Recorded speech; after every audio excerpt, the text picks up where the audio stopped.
As we continue throughout the month of October, the next banner that we're going to have is going to be Gold City with the Vodka and Nishino Flower SSR support cards. So let's go ahead and talk about those today. When it comes to Gold City, she's going to have that 10% power and 20% guts growth rates. She's going to have A in turf, D in dirt. So in theory, if you wanted to run her on your dirt team, it would take you 7 pink sparks to do so. She's going to have the A in mile, B in medium and long. And so if you want to run medium and long, you could do that as well. When we look at her strategies that she wants to run, she could go pace or late. However, when we take a look at her skills, you will want to lean more towards that late strategy. Her unique is called Keep It Real. When we take a look at it, it says, when we were over halfway through the track and we are in 4th to 6th when it comes to CM in particular, and we have one overtake target, for 6 seconds, we will get 0.3 acceleration.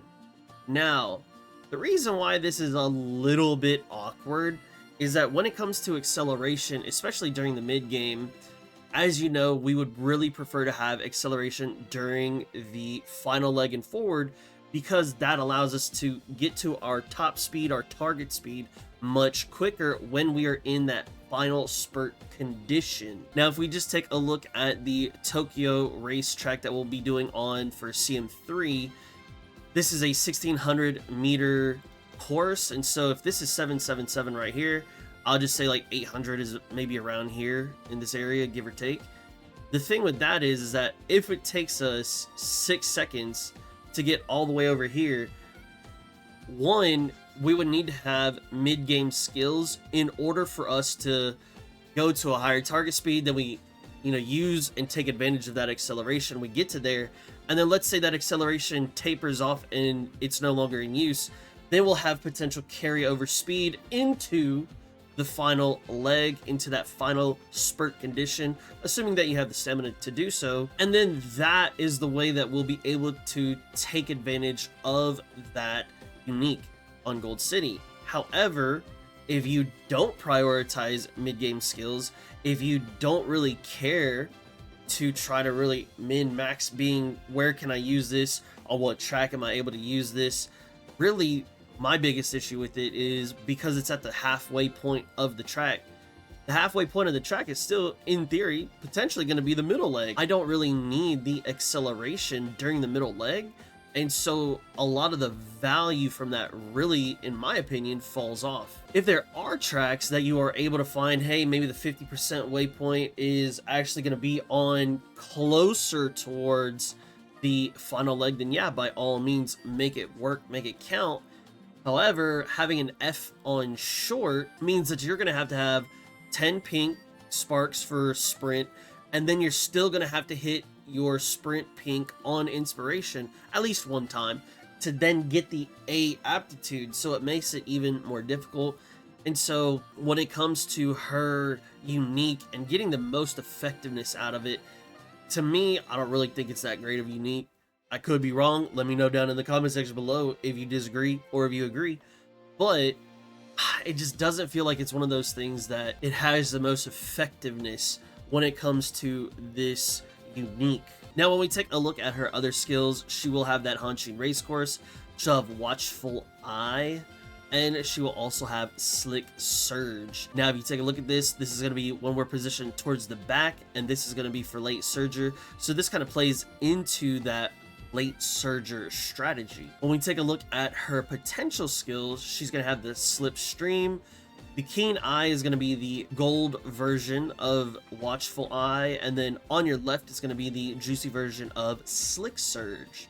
Both of these skills are going to be relatively strong. Now, the thing with Keen Eye is this will get a majority of its usefulness after the skill changes hit. So right now, this is a random point after 5 seconds in the early leg. When the time comes and all the skills get the changes, and then we can be all happy-go-lucky, then it says this skill is in the later half of the early leg. So that way you can actually get the usefulness from the stamina recovery part. Then later on, you can decrease their current speed, and a lot more other things happen there. But I just want to focus, at least for right now, on the stamina recovery part, because right now the stamina recovery is wishy-washy. It's a little inconsistent. It may hit a little too early. It may not even proc at all. Taking a look at acceleration, we're going to be in the mid leg, and we have to overtake somebody, and then we're going to get acceleration. But I already get acceleration from my unique, so I don't need all this acceleration. And so if you are going to make this work, if you want to make this work, playtime's over, slipstream, well, you get slipstream innately, ramp up, tail held high, a lot of these mid-game skills, you know, the corners, the straights, depending on the track, and then your style, corner and straights as well.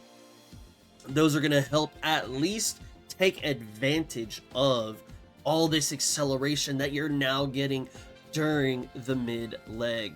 And then of course on your left, very, very strong skill. We're going to be looking at the final leg at a random point during the final leg. You got to be a late surger, and then you've got to be higher than 5th place, not equal to. We don't have that equal sign, so we're going to be looking at 1, 2, 3, 4, and then you're going to get that juicy acceleration at a point where it is useful. So of course, you know, as we know, on your left, very, very good skill. And then we'll also have Unyielding Spirit. If you're looking to make an addition to your Miles team, if you're looking to have an addition to your late surger team comp, maybe that's the type of style that you like to play, Gold City, while she may be very awkward at times, and while she may have some things that aren't really as synergistic in theory, you know, there are always ways that you can work around this character and around different characters when it comes to making them work.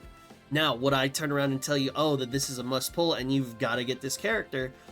No, not by any stretch of the imagination, especially when we have support cards coming up. Nice Nature, we've got the Rico Rice coming up, especially when we have characters like Summer Maruzensky coming up. You know, these are big hitters as far as what the general consensus of the community of the game is saying. These are what we really want to be focusing on. It's kind of hard to say that Gold City should be a place where you use your carats. Now, again, you can always, in the future, when that time comes and we're able to purchase the ticket, you can buy her outright. What is it? Anywhere between 20 to 30 USD, if that's the route that you want to go in, if this is the Omega Oshi, Omega Waifu.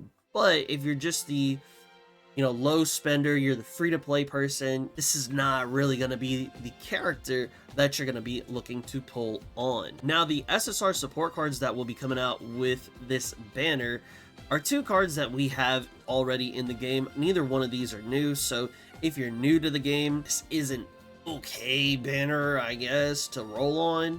However, I would just say, hey, wait until either the Nice Nature banner and you could re-roll on that one, or you could re-roll on the Rice Rico. I wouldn't really necessarily pick this one. Now, if you want to use this one, roll, get a decent little count, and then play from there, and then re-roll again, sure, by all means, do what you got to do.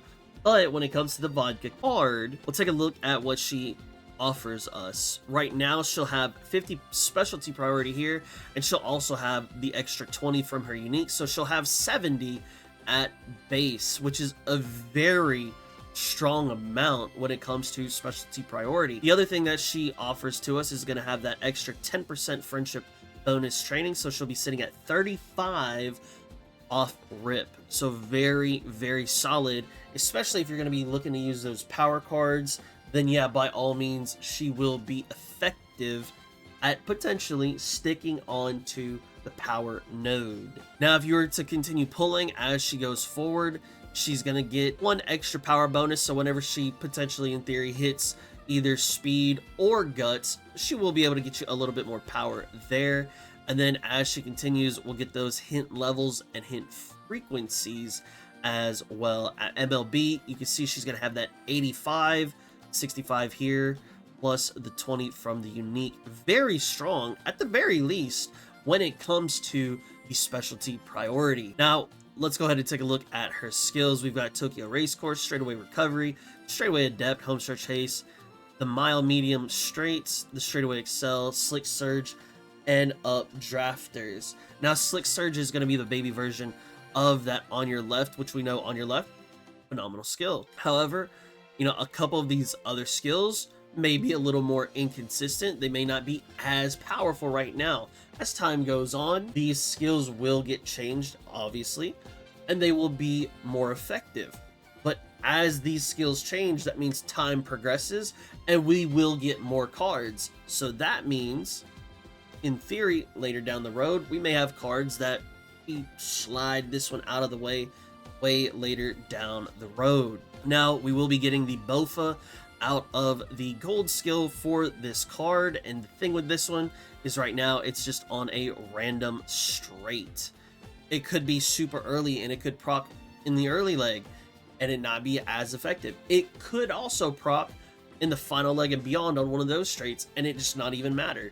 And so really, with it being a random straight as of right now, not that great. When it gets changed, I believe it will be put into the mid leg, making Bofa a way better skill. But as of right now, not really gonna worry about it too much. So the Vodka card, this may just be a personal thing. This may be, you know, a couple other people might share this opinion with me. Not really a big fan of power cards. Really, the biggest thing that I look to use power cards for is going to be when it comes to parent farming. Let me get your skills on there. The Yaino Muteki card, the Oguri Cap SSR Power card for the groundwork. You know, those are going to be the things that I'm looking for when I run ace runs. Honestly, really and truly, unless I just didn't farm for white sparks, let's say groundwork, ramp up, then yeah, I'll probably take one power card. But for the majority of the time, me personally, not really gonna take those power cards, and so not really a big fan of this Vodka card. But at the very least, that's my opinion, and you now know what you get from this card if you decide to throw a little carrots, couple carrots at it. And then this Nishino Flower card. Now, when the game first started, I really did like this Nishino Flower card. I really did enjoy it. The main reason why I enjoyed it is because the initial friendship gauge. So that's basically the gauge that we're looking at to try to get them to that 80 mark, so that way they can get the rainbow hits from there. If we look at this, starting off, we've got 25 plus the 15, so we're sitting at 40 friendship gauge. Now, as she goes up, we'll then be able to start at 50 friendship gauge, which, hey, you're only 30 gauge away from being able to go into that rainbow territory. Then we also have the mood amplified, which, let me tick this down. The mood is going to be at 35%. It's okay, it is what it is. 5 training effectiveness. But if you take a look, there's one big thing missing here, and that is specialty priority. Now, specialty priority, that just means, as you know, we want to stick to our preferred training rounds, and so that for this card would be speed. Problem with this is that because it gets to that rainbow friendship area so quickly, it's now like the ultimate float card.